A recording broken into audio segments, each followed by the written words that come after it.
Bonjour à vous, j'espère que vous allez toutes et tous bien. Je vous propose d'aller voir les énergies du mois de décembre. Donc je parle encore un peu du nez, je suis encore un peu malade. Je vous le dis aussi, je pense pas que je reprendrai les astro-guidances au quotidien. Je le ferai mais sous un autre format. Peut-être plus par semaine, je sais pas. Encore, je vais voir. Peut-être plus à la semaine, ouais, je pense que ça peut être pas mal. Bref, je suis en train de réfléchir à ça. Toujours est-il qu'aujourd'hui, donc, on va aller voir les énergies du mois de décembre, voir un peu ce que les énergies vont nous proposer de vivre. Donc, gardez en tête que je ne détiens aucune vérité, donc faites preuve de discernement et prenez uniquement ce qui résonne en vous. Je vais utiliser les cartes, mais c'est de façon complètement intuitive pour moi. Hop. Alors, il va y avoir des prises de tête, hein, clairement. Clairement, je suis désolée, là, ça sort comme ça, un peu bruteux. Mais ouais, il va y avoir des prises de tête. Il y a de la nervosité ambiante. Possiblement. Non, là, j'en ai trop d'un coup. Ça me va pas. Je vais garder ces deux-là, ok. Je suis bonheur. Il y a de la nervosité, de l'agacement, il y a des prises de tête, des prises de bec. Mois de décembre, j'ai vraiment cette impression-là, enfin c'est vraiment, comment dire, cette impression-là de terminer, d'une fin de cycle en fait, terminer quelque chose et commencer autre chose, entamer quelque chose d'autre. Donc après, chacun en est à un stade différent. Soit il y en a qui peuvent en être vraiment sur une fin de cycle, d'autres un peu dans cet entre-deux, entre on termine quelque chose, on ne sait pas trop où on va, et d'autres qui entament déjà un nouveau cycle. Donc voilà, c'est propre à chacun. Voyez-vous comment ça vous parle, où vous en êtes, mais il y a un peu ce truc-là. Ouais, bah voilà, le 2 de coupe. Vraiment ce truc-là où on veut... Comment dire, on veut avancer pour soi, on veut vivre pour soi. Le 9 de denier, ouais. On veut vivre pour soi, on veut prendre des décisions pour soi, plus trop faire en fonction de ce que les autres aimeraient, de ce que les autres voudraient, de ce que les autres pourraient en dire, de ce que les autres pensent. Il y a vraiment plus cette volonté d'avancer pour soi avec douceur, avec amour, bienveillance. Vous avez compris que votre vie vous appartient pleinement et entièrement et qu'il n'y a que vous qui puissiez faire en sorte que votre vie soit douce. Parce qu'il y a vraiment cette envie-là, en tout cas c'est comme ça que je le ressens avec celle-ci là, cette envie-là de douceur, de légèreté, de plus de joie aussi, de plus de tendresse. Et là, avec celle-là, je ressens cette envie-là d'être plus en... Comment dire, en adéquation avec soi-même. Et du coup, ça implique que l'entourage autour soit plus en adéquation avec soi-même également. Il y en a une qui est retournée. Le 6 de denier, oui, il y a une volonté d'équilibre. Il y a un besoin d'équilibre. Équilibrer le corps, mental, esprit. Équilibrer la vie professionnelle, personnelle, sentimentale, familiale. Équilibrer les temps avec soi et des temps vraiment avec soi pour soi et des temps avec les autres, avec des amis, avec votre partenaire, avec la famille. Mais pardon, avec vraiment cette envie-là de garder du temps pour soi, pleinement et entièrement et simplement en fait. On a l'impératrice juste là et là, je ressens vraiment sur le côté de les femmes reprennent leur pouvoir pleinement et entièrement. Les hommes sont en chemin, sont en route, les femmes reprennent leur pouvoir. Et en même temps, c'est aussi, qu'on soit homme ou femme, c'est aussi cette énergie féminine à l'intérieur de nous qui prend un peu plus de place, prend plus d'espace. L'intuition va peut-être se développer pour beaucoup de personnes. Va s'accroître ce truc-là que je sais, sans savoir comment je le sais, mais je sais que je le sais, quoi. Je le ressens. Ça vibre en moi comme ça. En même temps, avec cette notion-là aussi de protection, on a une envie, un besoin de se protéger soi-même aussi. Plus avoir besoin et envie de compter sur les autres non plus. Ok. Le fou et le 4 d'épée, mais c'est ça. Moi, je le ressens vraiment comme pour moi, ça vient encore plus parler de cette volonté-là d'avancer pour soi tout en étant dans cet équilibre-là du corps, mental, esprit. Je vais vers quelque chose qui me va à moi, tant pis pour les autres. Je demande pas l'avis, je demande pas la reconnaissance, j'ai pas besoin qu'on me... Comment dire, ni qu'on me démonte, ni qu'on me soutienne. Juste je fais mon truc en fait. Et c'est un peu ça en fait, cette énergie-là du mois de décembre où forcément, et je pense que c'est pour ça qu'il va y avoir potentiellement des tensions, un peu de nervosité, parce qu'il y a peut-être des gens autour qui vont pas trop comprendre, ou les gens autour qui avaient tendance à être un peu contrôlante, avoir une petite main un peu comme ça sur vous.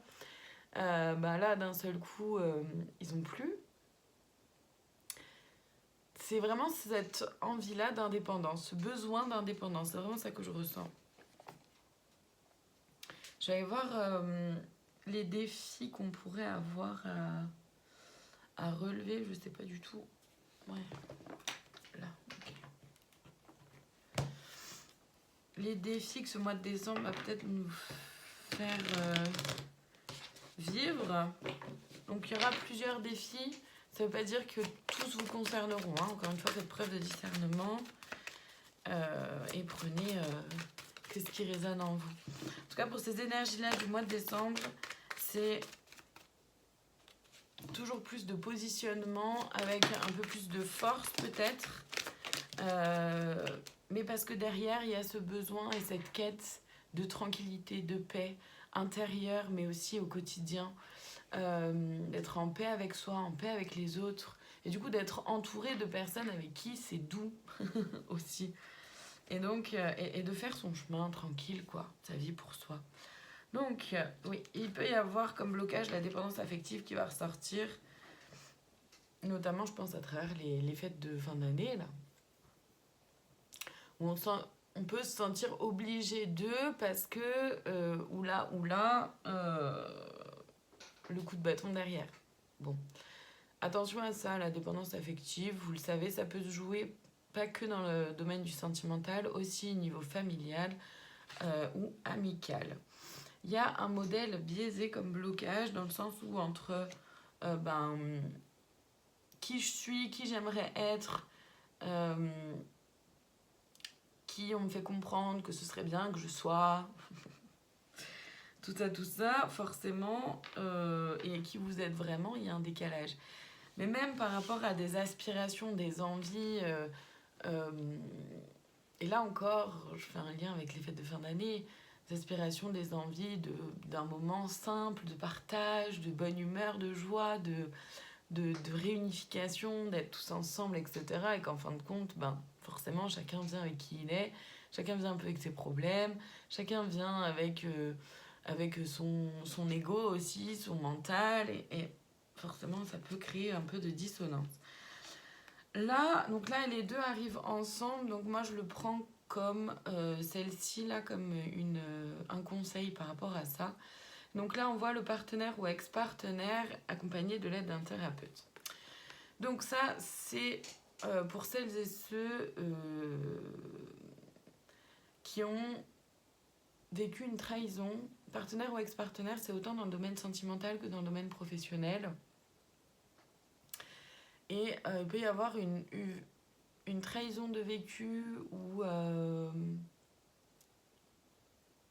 Ou alors c'est juste que voilà, on n'arrive pas à passer à autre chose par rapport à son partenaire ou à son ex-partenaire. Et là, effectivement, l'aide d'un thérapeute peut être bienvenue pour vous aider à franchir le cap, pour vous aider à avancer et à comprendre que, voilà, merci, on a la relation toxique qui arrive juste après, comprendre que vous méritez mieux dans le sens de quelque chose de plus sain. C'est pas forcément que la personne est mauvaise quand je dis ça, c'est vraiment simplement une relation qui est plus saine, plus en équilibre, plus en harmonie, avec peut-être plus de communication, plus de douceur, plus de bienveillance, comment dire, des choses aussi qui sont équilibrées, équitables, où ça va dans les deux sens et pas que dans un sens. Il peut y avoir plusieurs choses comme ça. Ensuite, le lien non profond, moi je le vois, le lien à l'échec et les vies antérieures, je le ressens plus par rapport à quelque chose de familial, qu'il peut y avoir des blocages par rapport à quelque chose qui a été vécu comme un échec, que ce soit professionnel, sentimental, un lieu de vie. Voyez ce qu'elle a pour vous, ça peut être vraiment sur plein de domaines. Mais en tout cas, c'est quelque chose qui peut remonter là pendant le mois de décembre, d'avoir cette impression-là d'échec. Donc, ne laissez pas votre mental vous perturber, vous faire croire que vous avez échoué dans je ne sais quoi. Vous avez appris, vous vous êtes trompé peut-être, et c'est tout à fait ok.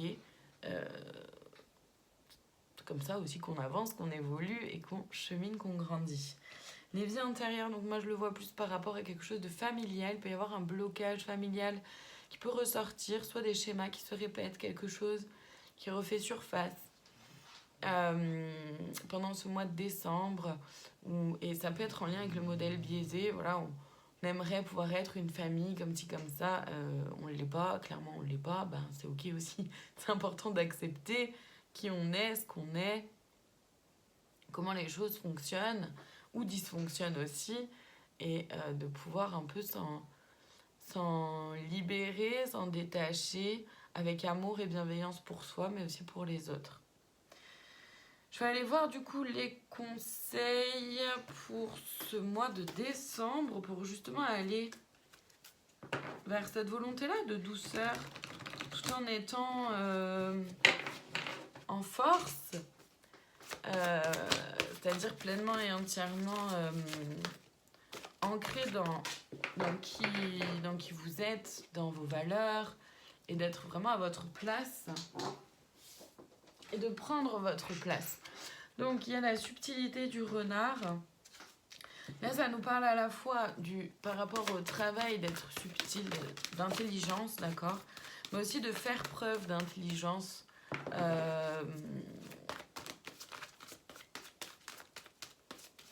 par rapport au conflit, par rapport aux désharmonies. Qu'est-ce qu'on a là? L'assurance du tigre, oui. Vous pouvez faites-vous confiance.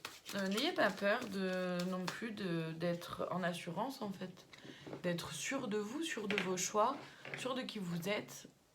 Rappelez-vous que vous n'avez rien à prouver à qui que ce soit, peut-être à part à vous-même. Sinon... Donc soyez... Le conseil, c'est ça, d'être un peu plus en assurance pour avoir justement cet équilibre entre force et douceur. La force, je la ressens vraiment en lien avec le fait de pouvoir justement poser des limites, dire non, dire stop, dire là ça me va pas, dire là non, moi je suis pas ok. Ça veut pas dire que les autres sont obligés de faire en fonction de vous, de ce que vous imposez, parce qu'il ne s'agit pas d'imposer quoi que ce soit, mais simplement de pouvoir dire, bah là la façon dont j'entends les choses, ou la façon dont les choses sont exprimées, voilà comment moi je les perçois, et là je suis pas d'accord en fait. Parce que c'est pas qui je suis. Si on vous fait des remarques, des critiques par exemple. Qu'est-ce qu'on a? Les traditions avec le crocodile. Ben oui, je trouve ça très rigolo. Ça arrive pour le mois de décembre, cette question-là de tradition. Donc oui, il peut y avoir des traditions qui se perpétuent, et ça peut être aussi une chose très réconfortante pour certaines. Une occasion aussi de te revoir, de te retrouver. Ne tient qu'à vous d'avoir un peu cette énergie-là finalement de douceur, à pas se mettre trop de pression en fait, tout simplement. D'accord? et dans tous les domaines de votre vie. Alors, je sais, c'est facile à dire et pas si simple à faire. Je suis pleinement consciente. Nous avons quoi? La vision globale avec l'aigle, oui, c'est ça. C'est de prendre du recul sur les situations, prendre un peu de distance sur les situations, les événements, les personnes, mais aussi vous-même, votre mode de fonctionnement, votre façon d'avancer, votre façon de faire, de penser, la façon que votre mental peut avoir de revenir, ce genre de choses. On a le travail avec l'abeille, donc il y a quelque chose en lien quand même avec le domaine professionnel, hein, je pense. Au mois de décembre, il y a peut-être beaucoup de questionnements niveau pro qui sont en cours en ce moment. Et au mois de décembre, soit on va prendre une décision interne, peut-être encore, et mettre en place des choses rapidement derrière, soit vraiment on va mettre en place des choses très concrètement sur un changement sur ce mois de décembre par rapport au travail. Il y a aussi, oui, avec l'introspection juste après, la taupe, c'est d'aller chercher un peu à l'intérieur. Le conseil là, c'est de ne pas avoir peur d'aller voir à l'intérieur de vous qu'est-ce qui se vit, qui vous êtes vraiment. De faire un travail d'introspection, ça peut être utile, ainsi qu'un travail de pardon. Vous pardonnez à vous, notamment s'il y a cette notion-là d'échec qui refait surface, ou par rapport au modèle biaisé, ou par rapport à plein de choses, le partenaire ou l'ex-partenaire, par rapport à votre travail. Voyez ce qu'elle a pour vous. En tout cas, ça peut être intéressant de pouvoir faire un travail de pardon, de vous pardonner à vous-même déjà. Je vais aller voir le conseil de plus, la cerise sur le gâteau. Et là, c'est rigolo parce que c'est l'oracle de l'amour inconditionnel qui m'appelle. Et je crois que c'est la première fois que je l'utilise en conseil de plus, celui-là. C'est intéressant. Ça me fait rire. Allez, le conseil de plus, la cerise sur le gâteau, s'il vous plaît, pour le mois de décembre. Merci. Nous avons l'envol. C'est beau. Envolons-nous vers nos propres projets, vers nos aspirations, vers nos envies. Je vais... Hop. Donc, l'envol, je vous en fais la lecture. Laissez-vous bercer par l'inspiration qui vous vient. Cette douce joie qui embaume votre cœur lorsque vous pensez à cette chose précise est une source de créativité infinie. Connectez-vous à cette énergie et amplifiez-la. Lorsque vous avez un sentiment positif en vous, il ne tient qu'à vous de l'accentuer. Connectez-vous à ce ressenti et laissez-le croître. Ceci devient alors une ressource inépuisable. Vous pouvez même associer cette émotion à une couleur et à chaque fois que vous y penserez, l'émotion ou la couleur reviendra et cela vous donnera du baume au cœur. C'est chouette. C'est vraiment, ça nous permet de rester, c'est, je pense, vraiment une astuce de plus pour rester connecté à ce qui vous anime, à ce qui vous fait du bien, à ce qui vous met en joie, à ce qui vous apaise, à votre aspiration, à ce vers quoi vous tendez. Et en même temps, ce qui vous, ici et maintenant, aujourd'hui, ce qui vous apporte le plus de sérénité aussi. Et de courage pour continuer à avancer. Voilà pour cette guidance. Je vous remercie infiniment de votre présence. Je vous souhaite une très belle journée, soirée, peu importe, quand vous me regardez. En tout cas, merci beaucoup à vous et un bon mois de décembre à toutes et tous. À bientôt.